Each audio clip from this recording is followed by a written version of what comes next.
শ্রী শ্রী ঠাকুর অনুকূলচন্দ্র যে অন্তর্যামী, তিনি যে এই যুগে অবতার হয়ে এসেছেন তার একটি উদাহরণ আমি আপনাদের সাথে শেয়ার করছি। একবার অশ্বিনীদা ঘুমন্ত অবস্থায় স্বপ্ন দেখছেন যে শ্রী শ্রী ঠাকুর অনুকূলচন্দ্র উনাকে সৎনাম দিচ্ছেন। উনি ঘুমন্ত অবস্থায় ছটফট করছেন। যেই মুহূর্তে ঘুম ভাঙল উনি ছুটে গিয়ে দরজা খুললেন। দরজা খুলে দেখলেন যে কিছু নেই। তারপর উনি ছুটে গেলেন উনার গুরুদেব স্বামী শারদানন্দজির কাছে। গিয়ে উনি বলছেন যে আমি একই দেখলাম, আমি স্বপ্নতে দেখলাম যে শ্রী শ্রী ঠাকুর অনুকূলচন্দ্র আমাকে সৎনাম দিলেন। স্বামী শারদানন্দজি তখন বললেন যে সদ্গুরু জীবিত আছেন, সেই তো এক রে, তুই এক্ষুনি যা, শেষ অবতারের নাম তুই নিয়ে নে। অশ্বিনীদা এবার ছুটে গেলেন শ্রী শ্রী ঠাকুরের কাছে। শ্রী শ্রী ঠাকুর তখন বলছেন যে স্বপ্নে যা পেলি বাস্তবে একবার মিলিয়েই দেখ না।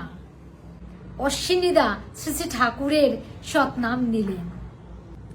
কিছুক্ষণের জন্য উনার সন্দেহ দূর হলেন, কিন্তু কিছুদিন পর উনার মনে আবার সন্দেহ দেখা দিল।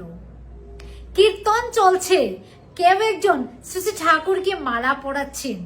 এবার অশ্বিনীদা মনে মনে ভাবছেন যে শ্রী শ্রী ঠাকুর যদি সত্যিই অন্তর্যামী হন, তিনি যদি সত্যিই ঈশ্বর রূপে এই পৃথিবীতে এসে থাকেন, তাহলে আমি যেটা ভাববো তিনি যেন তাই করেন।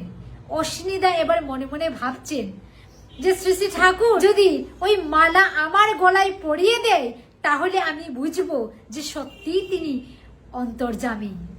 যেই ভাবলেন অমনি শ্রী শ্রী ঠাকুর অশ্বিনীদাকে ডাকতে শুরু করলেন, অশ্বিনীদা, ও অশ্বিনীদা।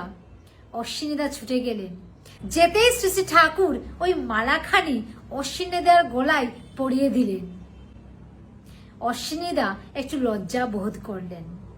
সেই মুহূর্তের জন্য উনার সন্দেহ দূর হলো, কিন্তু পরদিন আবার অশ্বিনীদার মনে সন্দেহ দেখা দিল। উনি মনে মনে ভাবছেন হতেই পারে কোইন্সিডেন্স, ঠাকুর হয়তো নিজেই হতে পারে ভেবে রেখেছেন যে ওই মালাখানি আমার গলায় পরিয়ে দেবেন। তাই তিনি মনে মনে ভাবলেন এবার যদি ওই মালাখানি শ্রী শ্রী ঠাকুর রায় বাহাদুরদার গলায় পরিয়ে দেয়, তবেই আমি জানতে পারবো যে তিনি অন্তর্যামী, তিনি ঈশ্বর। কিন্তু এত ভিড়ের মধ্যে কীর্তনে কোথাও বাহাদুরদাকে দেখা যাচ্ছে না। অশ্বিনীদা যেই ভাবলেন, শ্রী শ্রী ঠাকুর অমনি ডাকা শুরু করলেন, রায় বাহাদুরদা, ও রায় বাহাদুরদা। ভিড়ের মধ্যে থেকে কোথা থেকে রায় বাহাদুরদা এসে হাজির শ্রী শ্রী ঠাকুরের সামনে। শ্রী শ্রী ঠাকুর অমনি সেই মালাখানি রায় বাহাদুরদার গলায় পরিয়ে দিলেন। অশ্বিনীদা এবার অনেক বড় ধাক্কা খেলেন।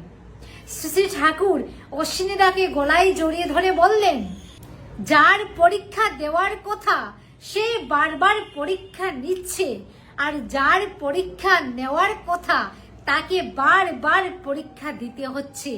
ওই সময়ে শ্রী শ্রী ঠাকুর বলেছিলেন যে তোরা আমাকে বারবার পরীক্ষা নিচ্ছিস, আমি যদি তোদেরকে পরীক্ষা নিই তাহলে তোরা একটিও পাস করবি না।